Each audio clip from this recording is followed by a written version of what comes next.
This is incredible. This is incredible, everybody.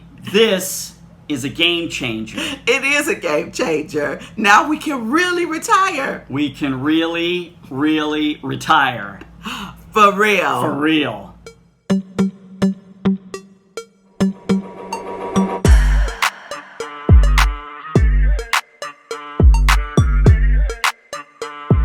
Hello, everybody. Hey, everybody. How's it going today?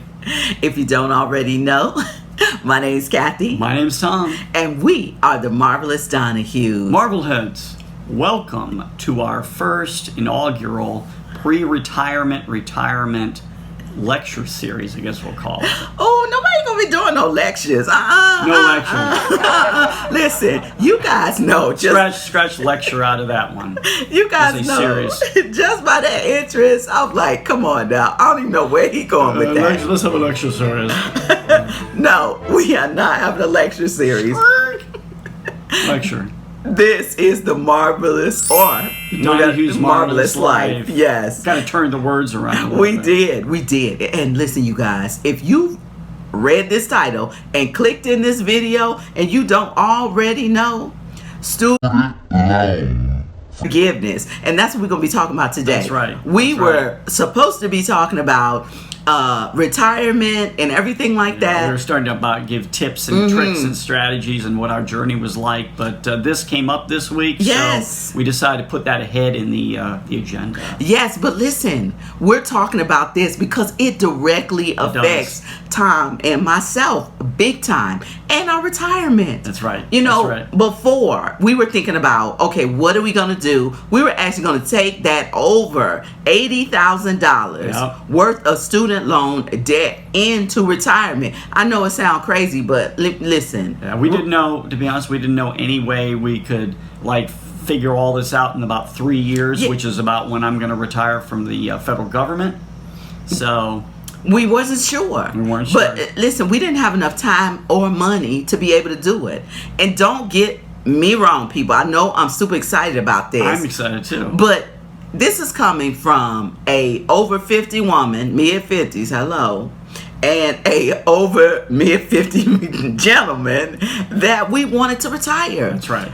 To keep it 100 or keep it for real with you guys, we have over $80,000 combined in student loan debt. That's right. That's right. And this is not from people that are not making their payments, you know, it's on pause because the Biden mine is, but Tom's is not, you know, because I'm just going to be real with you. And guess what? I've already paid off $23,000 in student loans, and I don't have no PhD. That was undergrad. That's right. So this is coming from people that have been paying on their student loans, Tom, for over 10 years, almost. It's actually, I looked at my sheet the other day. It's like about 15 years I've been paying on my student loans. Yes. And you guys, you know, I was happy to take out the student loans, and like I told you, don't come for me. I done already paid off $23,000. That's right. And Tom's paid off more than that, probably. It is the way that student loans, you know, my opinion,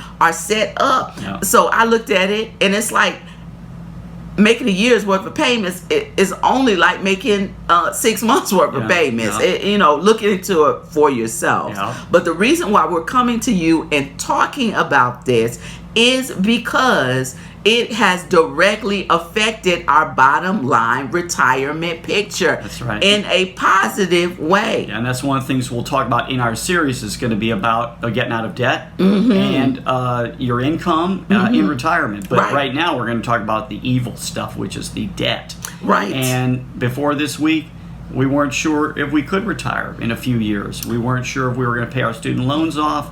On time. In fact, we was going to pay them off. But listen, let me tell you something. I'm sorry, Tom. I'm excited about this. But it's the fact that we were going to retire still. You know, we thought about what we were looking at was how hard it would be. But I've been watching Stephanie Perry, and she talks about, hey, Stephanie. I know, about how living abroad. And we're going to connect her video to this one.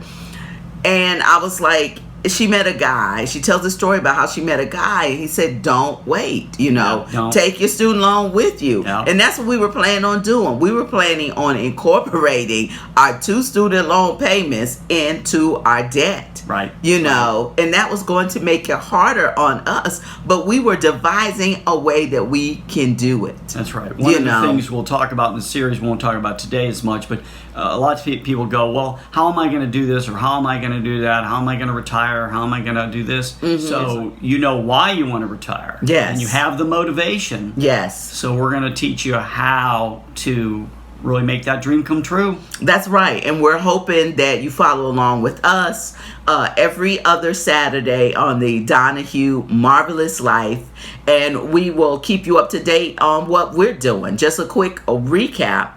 The Marvelous Donohue Life, we're going to road to retirement. I got to keep saying that. We're going to be talking about our retirement journey, what we're doing, and share some of those tidbits with you. But let's get started. We don't want to make this video too long. We just want to get right down to business. That's right. So what we did is we watched the announcement and we were like, oh my gosh. Hallelujah. We were like, woo.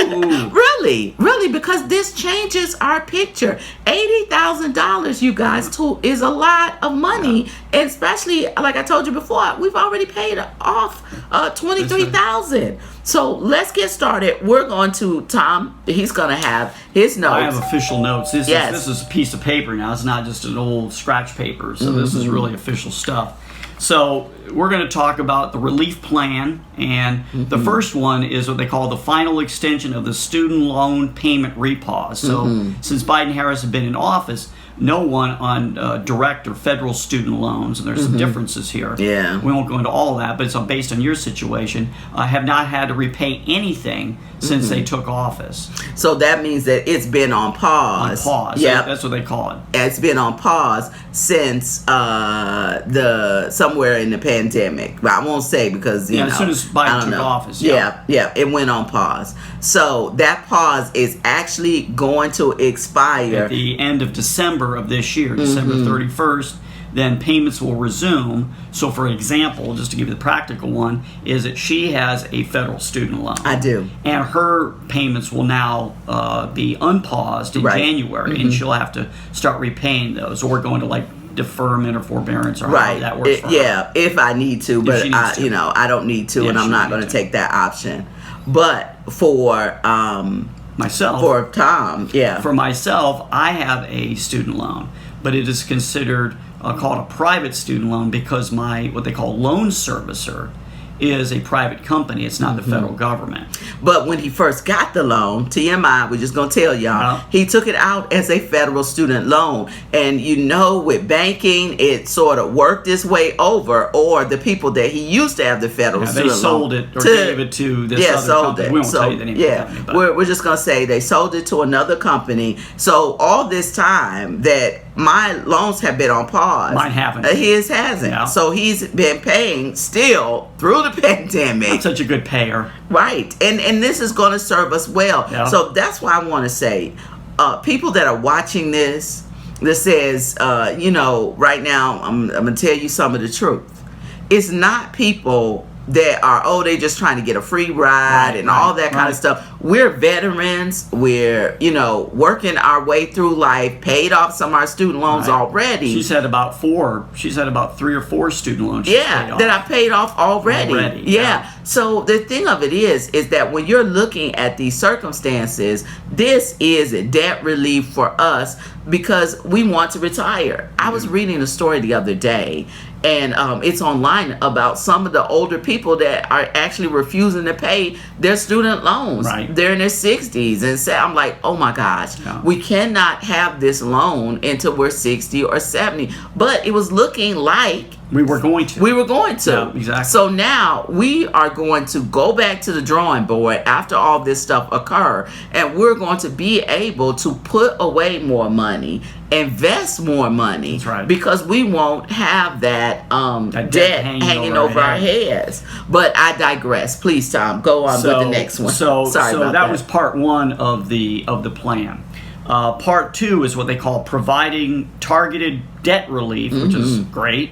to low and middle income families. And how they're going to do that is they have a program called the PSLF, or the Public Service Loan Forgiveness Program. And there's another part of that which they've incorporated, Biden and Harris have incorporated a temporary public service loan forgiveness program, which means basically that if you have a federal student loan, the PSLF may be able to provide you a relief on your debt. Right. So this has been going on for years, you guys. Right. I think it's since the Bush era. Yeah, about but 2007. It's so convoluted and so complicated that it was difficult to do. It was like, okay, you can work for a company like this lady. Right. She worked as a middle school teacher or elementary school teacher for 30 years. She applied for that debt relief program, and they still said she was 10 payments short. So that didn't make any sense. Right. And the fact that she was still paying on her student loans after, Like technically student loans should not be around after 20 years or 25 years. They were supposed to give her automatic forgiveness, but that never happened. So this is going to, we're hoping, seriously, we're hoping that this is going to catch a lot of the people that are falling through the cracks like that lady. So because of this program, she is going to get a $10,000 reduction in her student loan. Yeah, I'm going to get $10,000, but because I work for the federal government, this is the exciting part. Yes, because I work for the federal government, gosh, you guys, I can get loan forgiveness after 120 payments. Yeah, which he's paid more than that. 10 years of payments, which I have. Right. The trick is, and this is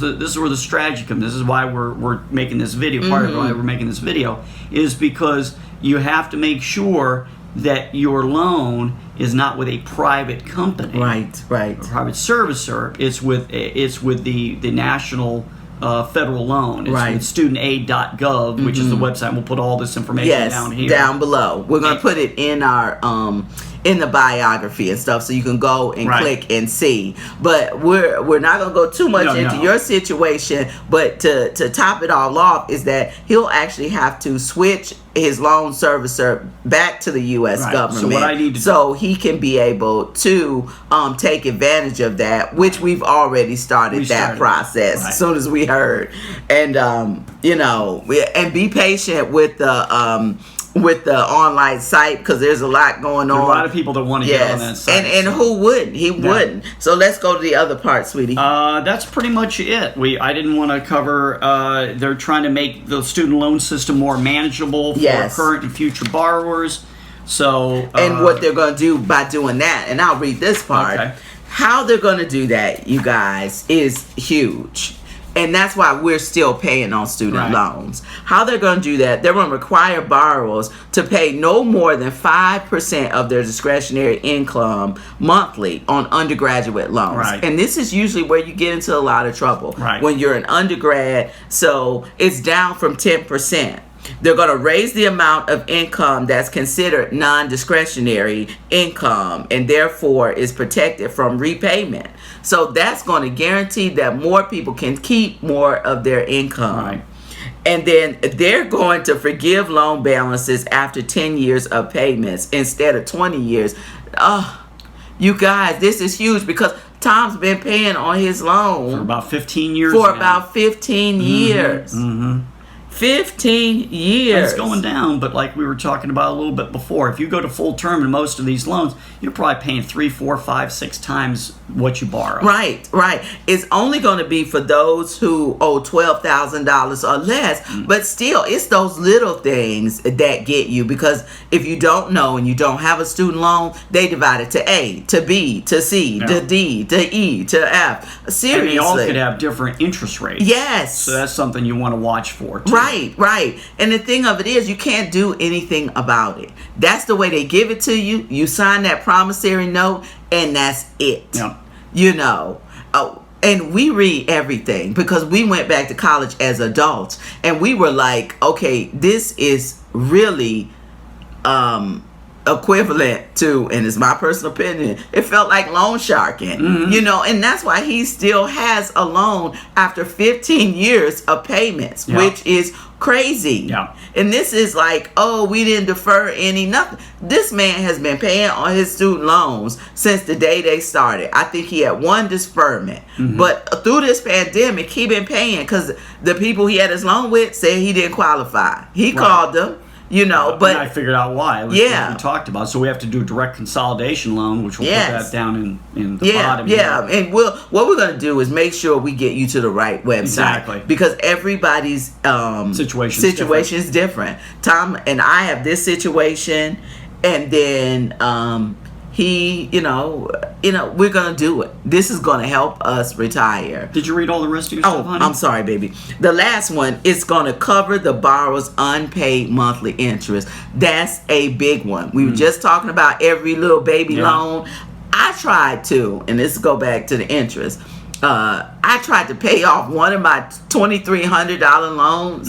The first time I put the money on there, and they accepted it, right? And then I found another one was like $3,500. I tried to pay that one off, right? It wouldn't let me. It's put the money. It was crazy. It put the money on the larger loan. It said it's better for me, and I'm like, no, it's not. Let me pay off this stupid loan at the bottom, which has 5 or 6% interest for $2,300 or $3,000. But now I'm ranting. I don't want to rant. I'm sorry, you guys. But no ranting, honey. But covering, we're excited about this, as you can probably tell. Yeah, even covering that student loan is a big deal. Covering that interest, because that's what drives it up. That's the silent killer. It is. It's the silent killer. But you guys, let's go back right quick to how this is going to help us retire. Exactly. It's going to help us retire because we'll be able to save more money. The money that we were spending paying on those student loans, we can now put into IRAs. We can put into mutual funds. We can put into savings. We can start a house fund, you know, of being able to move, relocation fund. We'll call it relocate, because what we're going to do, we'll cover this in other videos, but we're going to have a house fund. We're going to have a relocation fund. Yes. Because a lot of times people go, well, I'm going to move to Europe, I'm going to move to Asia, or I'm going to move to South America or whatever. But they don't quite have the money to do that. So we're going to teach people. We're going to tell you how we're doing it. Right, how we're doing it. And hope that helps you figure out your situation. We hope it do, because this is gonna be great for us.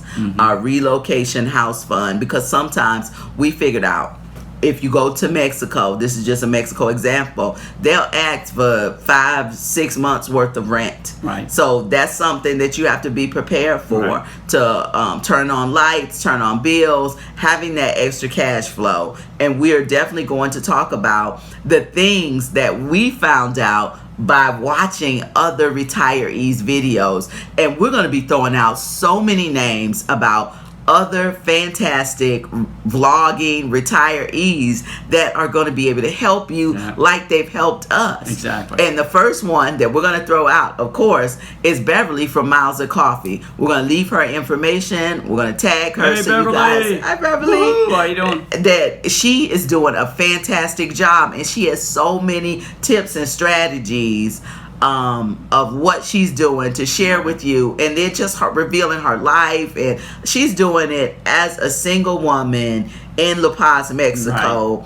And we're gonna have us as a team. So if you're, team Marvelous Donohues, and you want to know about retiring, I won't even say retirement early, because Tom's going to be 62, 63, and I'm going to be 50, late 50 something. I know. She's so young. Everybody. Look, I'm not afraid to say, so I'll be about 57 when he retires. Yeah. And the thing of it is, we're also going to go into what am I going to do? Because I'm not from the spouse's viewpoint. from the spouse's point of view, I'm not going to be fully retired, people. I'm still going to have to work. So we're going to talk about internet income. We're going to talk about book publishing. We're going to talk about digital things. So if you are going to be a retirement spouse, get ready, because I'm going to cover it all. And we're going to have some fun doing it. We are. But for right now, my name is Kathy. My name's Tom.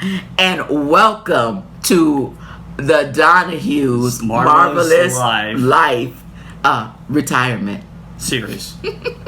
Welcome, you guys. Thanks, everybody. And we will see you next time. Take care. Bye-bye. Bye-bye.